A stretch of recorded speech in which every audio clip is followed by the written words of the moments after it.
Live from the capital city, Carolina News brings you your news first. With breaking news and in-depth reporting. Up-to-the-minute weather. And all your sports news and highlights. It's all here, now, on Carolina News. Good afternoon and thanks for joining us. I'm Patrick Ingram. An Anderson woman reported missing in August is now recovering after being chained inside a 30-foot storage container. 30-year-old Kayla Brown was found on a rural property on Wofford Road in Spartanburg County when investigators heard banging noises coming from inside the container. Spartanburg County Sheriff Chuck Wright said Brown told authorities she had been chained by her neck for 2 months. Wright says the only reason Brown is alive is that she was fed twice a day and that the conditions were hard to stomach. You know, I wouldn't chain my dog up like that and leave it in a container that has no lights. You know, she spent a lot of her time in the darkness, and you know that is horrifying. All just that part. Brown's boyfriend Charlie Carver, who disappeared at the same time, is still missing, and Brown told investigators there might be dead bodies on the property. 45-year-old Todd Colehep, the owner of the property, was arrested on the scene. Wright says Colehep will be charged with kidnapping, but more charges may come as the investigation continues. The Michael Slager murder trial continues in Charleston today. Slager is a former North Charleston police officer accused of shooting and killing Walter Scott. Slager's attorneys asked that a video showing the shooting not be shown in court because they say it did not show the events leading up to the incident and was poor quality. However, the man that took the video took the stand today. He was about 60 yards away when the shooting occurred.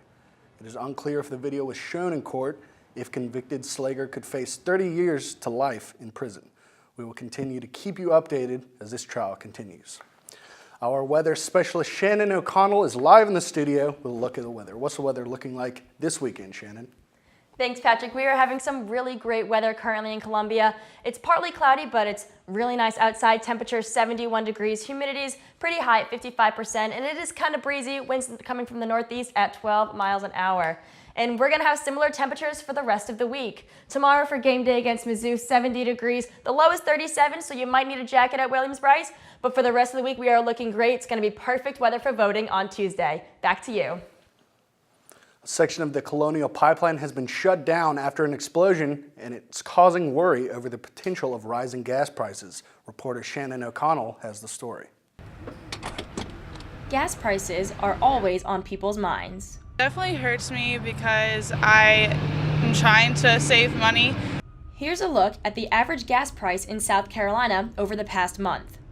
Overall, the price of regular gasoline has been decreasing. But what happened on October 31st that caused it to start rising again?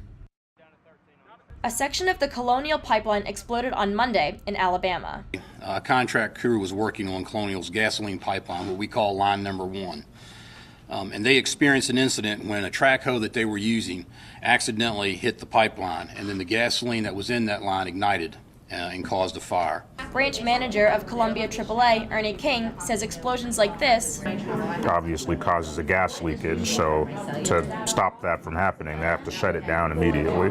The Colonial Pipeline runs from Houston to the New York Harbor, and it brings over 100 million gallons of gasoline and other petroleum products to homes and businesses. And when part of this pipeline is out of use, people all along the East Coast are affected. The gas leak in Alabama is causing prices of gas to rise all over the Southeast, but the people who are feeling it most are students. One of these students being Megan Cochran, who is already feeling the effects. I spent approximately $66.50, and usually when my gas is thing, I usually spend around $60. Others are trying to get ahead and fill up before the price goes way up. And my mom was telling me to get gas in South Carolina before I came home. Just how much will the price of gas increase before the pipeline is reopened? Ernie King says only time will tell. The shorter that they have to have it shut down, the less the prices will have to go up. But for now, prices are on the rise. It's pretty crappy. Shannon O'Connell, Carolina News. Colonial Pipeline issued a statement last night saying they plan to reopen the pipeline Sunday afternoon. Both candidates are out and about on the campaign trail today with just 4 days left until Election Day. Hillary Clinton will be in Pennsylvania today, and her key supporters will also be rallying for her across the country. Tim Kaine will be in Florida, President Obama will be in North Carolina, and Jay-Z is holding a concert for Clinton tonight in Cleveland. Donald Trump has 3 stops today in New Hampshire, Ohio, and Florida. All must-win states if he wants to win the White House. Melania Trump also campaigned for her husband yesterday in Pennsylvania. He could not sit by anymore and watch what was happening in our country. And that is when this campaign, this movement began. As it stands now, Clinton has 274 electoral votes to Donald Trump's 178. Election Day is next Tuesday, November 8th. Moving on to sports, the Gamecocks will be in action this weekend in Columbia, coming off a thrilling 24-21 victory over Tennessee last Saturday night. The Gamecocks football team will face the 2-6 Missouri Tigers Saturday at Williams-Brice.